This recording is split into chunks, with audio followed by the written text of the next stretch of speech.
सविनय गुप्ता की ही तरह रोहित अरोड़ा ने भी अपनी जीवन भर की कमाई लगा दी राम शांति कोऑपरेटिव ग्रुप हाउसिंग सोसाइटी पर। फर्क सिर्फ इतना है कि रोहित अरोड़ा एक एनआरआई हैं और अब वो ये सोच रहे हैं कि अपनी उम्र भर की कमाई इस सोसाइटी में लगाने के बाद क्या भारत वापस आना उनके लिए एक सही फैसला था या नहीं।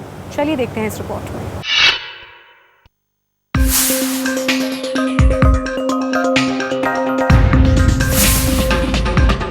ये है 39 साल के रोहित अरोड़ा, जो कि एनआरआई हैं और पिछले 5 साल से गुड़गांव के सेक्टर 66 में रह रहे हैं। इससे पहले रोहित अरोड़ा अमेरिका में रहते थे।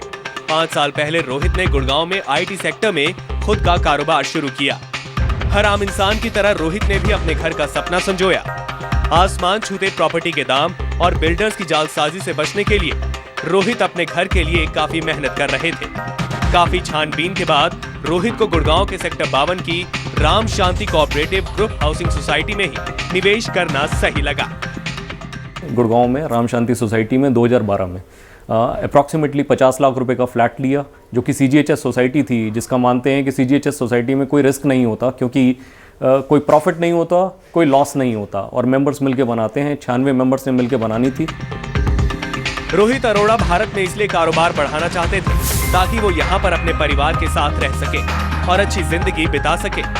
हालात ये है कि रोहित अरोड़ा इस सोसाइटी में पैसा देकर पूरी तरह फंस चुके हैं और वापस अमेरिका जाना चाहते हैं। 6 साल यूएस में बिताने के बाद जो गवर्नमेंट की अपील्स रहती थी कि ब्रेन ड्रेन है, तो मैंने सोचा कि हाँ, मैं भी कुछ जाके देश के लिए कुछ कमिट करता हूँ, कुछ कंट्रीब्यूट करता हूँ। ये सोच के आया था कि मैं जाऊँगा, बिजनेस सेटअप करूँगा अपना और तरक्की करेंगे तो एम्प्लॉयमेंट भी लोगों को मिलेगी, जिससे हमारा और देश का दोनों का विकास होगा।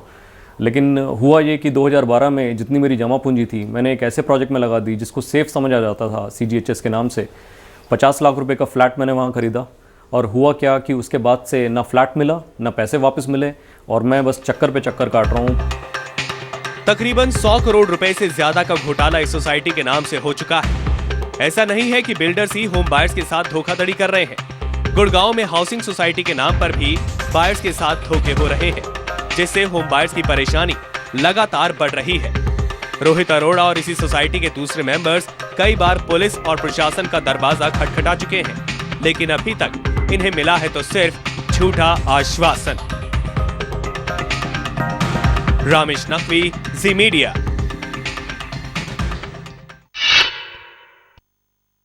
गुड़गांव में राम शांति कोऑपरेटिव ग्रुप हाउसिंग सोसाइटी के नाम पर कई सारे बायर्स ठगी का शिकार हो चुके हैं। आइए अब आपको बताते हैं कि किस तरह से ग्रुप हाउसिंग सोसाइटी बनाई जाती है और कैसे इस सोसाइटी के जरिए 100 करोड़ से भी ज्यादा रुपए का फ्रॉड हुआ है।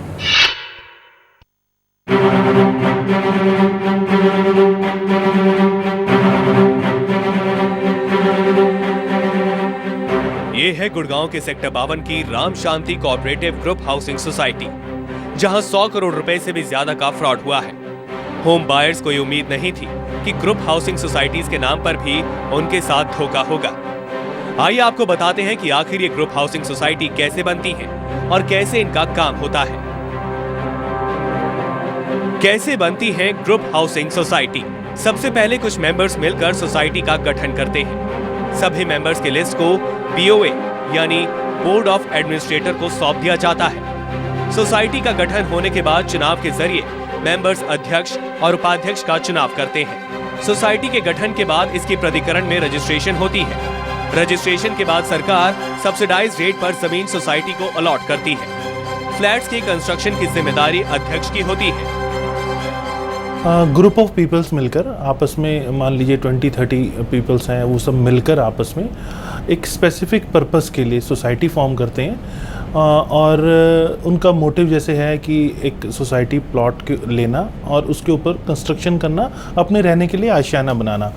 तो ऐसे केस में ग्रुप ऑफ पीपल्स मिलके टाइम टू टाइम, जैसे अगर हम हरियाणा की बात कर रहे हैं तो टाइम टू टाइम हरियाणा में स्कीम्स निकलती हैं हुड्डा द्वारा, जिसमें सोसाइटी को प्लॉट अलॉट किए जाते हैं। साल 2003 में राम शांति कोऑपरेटिव ग्रुप हाउसिंग सोसाइटी को लॉन्च किया गया और चुनाव के जरिए धर्मवीर मग्गू को सोसाइटी का प्रेसिडेंट बनाया गया।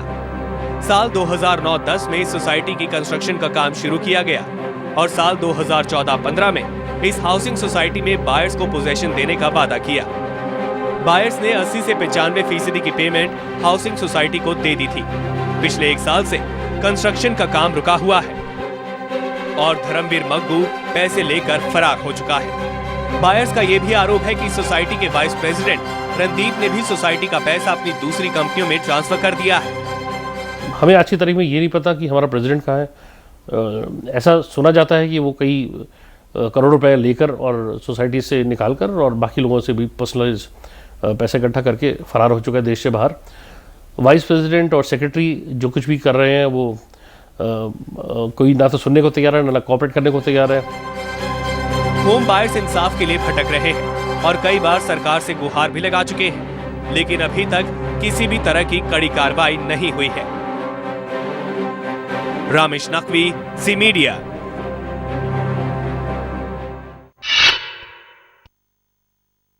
तो राम शांति कोऑपरेटिव ग्रुप हाउसिंग सोसाइटी के बायर्स की परेशानी और साथ ही साथ वहां पर हुआ गया फ्रॉड को जानने के लिए हमारे संवाददाता रामेश नकवी ग्राउंड जीरो पर पहुंचे। आइए सुनवाते हैं कि फिलहाल वहां की क्या हालात हैं। इस वक्त मैं गुड़गांव के सेक्टर 52 में राम शांति कॉर्पोरेटिंग हाउसिंग सोसाइटी के बाहर खड़ा हूं, जो कि साल 2003 में लॉन्च की गई थी और साल 2009 और 10 में इसका कंस्ट्रक्शन का काम शुरू किया गया था और साल 2012 और 13 में इस हाउसिंग सोसाइटी का पोजीशन देने का वादा किया गया था। लेकिन 3-4 साल बीत जाने के बाद भी अभी तक यहाँ पे कंस्ट्रक्शन का काम तो है, जो हो चुका है वो रुका हुआ है और अभी तक पोजीशन के नाम पे लोगों को सिर्फ मायूसी ही मिली है। मेरे साथ कुछ यहाँ पे बायर्स हैं जो कि हाउसिंग सोसाइटी के अंदर खड़े हैं। आइए बात करते हैं उनसे और जानते हैं कि आखिरकार उनका दर्द है क्या। आइए मेरे साथ।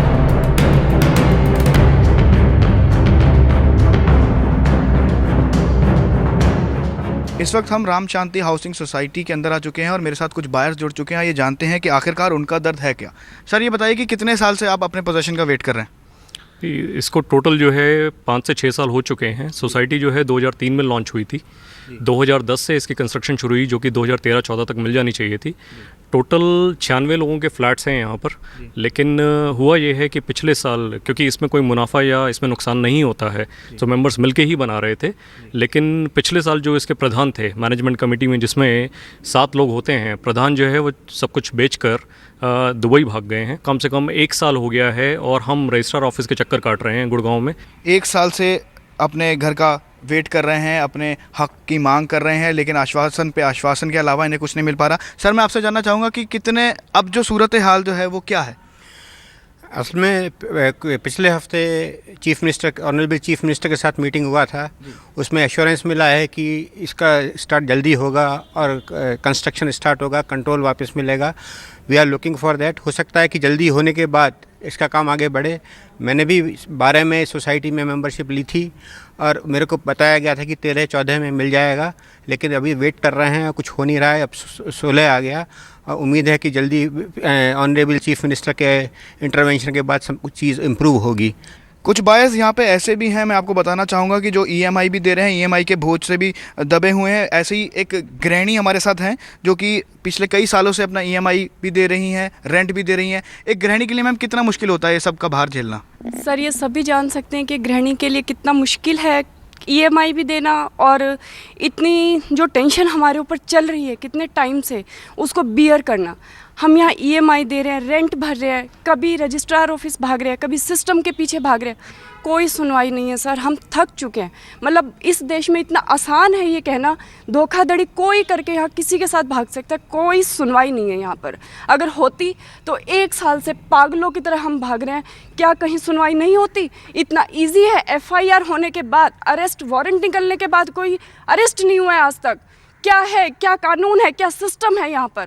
कोई नहीं समझ सकता, हम नहीं समझ सकते, बाकी शायद ऑफिसर्स अच्छे से समझ रहे। तो जैसा कि आपने सुना कि अभी तक कोई कार्रवाई नहीं की गई है। सवाल यही है कि आखिरकार कब इन जैसे होम बायर्स को उनका घर मिल पाएगा। रामेश नकवी, ज़ी मीडिया, गुड़गांव।